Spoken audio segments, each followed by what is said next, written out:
को जय जगन्नाथ कहली आज अल्प तेल तावे मालपाटे प्रस्तुत कली से अटा लुण चीनी पान मधुरी मैदा सबको भल भाव मिसई दे रखीदे। देखु केते सुंदर भाव मालपाटे दिशुची आपको देखला बेलू मत केवल से नाली साड़ी गीत ही मन पड़ुची। हाँ छाड़ू से कथा आपण तो दूर रहीगले चाखी पारे मुझे आपन को चखेबी।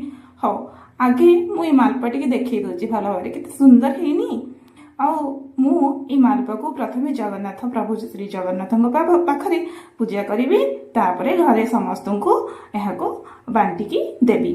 देखु केते सुंदर है सतरे भगवान को मुझे देवी जानी प्रभु मो मालपा को भल पाइबे कि नहीं। हो आपन को भल लगे कमेंट्स निश्चय करेंगे और सब्सक्राइब करदे। जय जगन्नाथ प्रभु समस्त को भल रखु शांति रखु खुशी रखु समस्ते।